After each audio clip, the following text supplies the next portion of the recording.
Dükkənçi balam bir çöp sana sapaqay. Haklı. Mış bir çini un aldım. Bırak tuz seli atay. Çıktal tohum çekip yattım. Bununla bir piyalı yağ koydum. Bunun azırak haca suyu koydum. Bunu yoğurvagandan keyin boş sosyal koysak oldu. Hemen sel çağırak soğuram. Hemen çınarak yoğurmuz.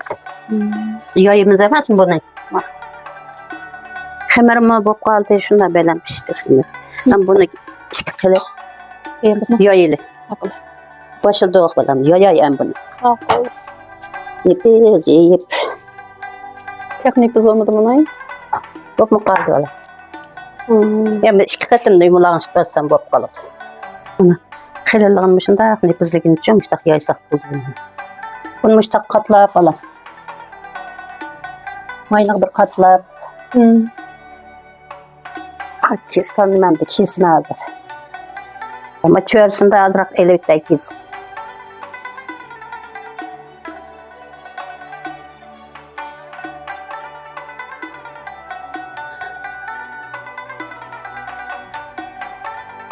Çaplayıp en güzel.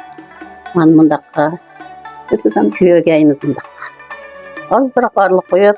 İnanma. Arlık azırak arlık koyunuz aynı. Arlık koyup. İşte yögeyip. Miyegen. Yani soğudu.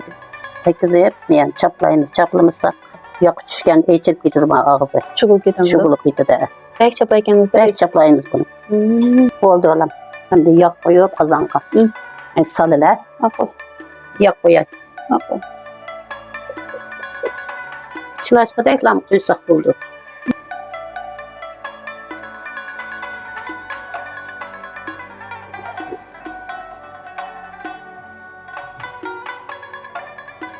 Buna çıraylık sağa da olam. Aldım. İyi güzel çıraylık işte. Ne aldık mı? Aldık bana. Aldık. Tamam. Allah ettir bu yüz çıktı. Şeker çaştım bana. Tarımda temlik buluş için.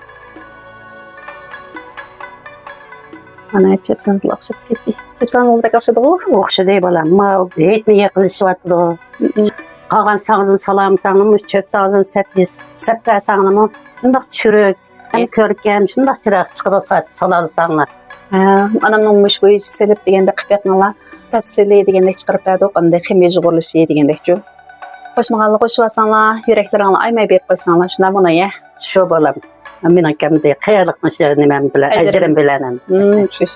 Ense. Depatatınız. Rahmet olsun.